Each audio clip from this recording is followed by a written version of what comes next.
Everyone learn tarot with me Ananthi ரமேஷில் இன்றைக்கி நம்ம பார்க்கக்கூடியது நெருப்பு தத்துவம். நெருப்பு தத்துவத்தை பற்றி நம்ம பேசணுன்னா கண்டிப்பாக இது வந்து ஒரு ஃபாஸ்டான கார்டு. எந்த ஒரு செயலையுமே ஃபாஸ்ட்டாக முடிக்கக்கூடிய ஒரு ஆற்றல் இந்த கார்ட்ஸ்க்கு இருக்குது. அதே மாதிரி ஃபயர் எலமெண்ட் பீப்புளும் அதே மாதிரி தான். அவங்களுக்கு உடம்பே முடியலன்னா கூட ஒரு வேலையை எடுத்துட்டாங்கன்னா அது முடிக்காமல் அவங்க ஓயவே மாட்டாங்க.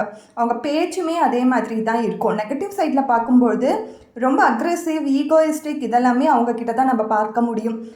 மூஞ்சிக்கு நேராக பேசுகிறதுன்னுவாங்க இல்லையா, அதெல்லாமே அவங்க கரெக்டாக பண்ணிடுவாங்க அதெல்லாம். அதே பாசிட்டிவ் சைடில் பார்க்கும்பொழுது லீடர்ஷிப் குவாலிட்டி அதிகமாக இருக்கும்.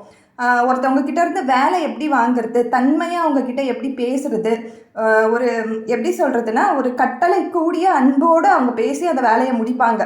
ஸோ ஏற்கனவே நம்ம வாட்டர் எலமெண்ட்டை பற்றி பார்த்துருக்கோம், இப்போது நெருப்பு தத்துவத்தை பற்றி பார்த்துருக்கோம். இது ரெண்டுத்தையும் கம்பைன் பண்ணி பாருங்கள், ஜேர்னல் பண்ணுங்கள், உங்களுக்கு அண்டர்ஸ்டாண்டிங் கண்டிப்பாக இருக்கும். எந்த டவுட் இருந்தாலும் திரும்பவும் வந்து கமெண்ட் செஷனில் கேளுங்க.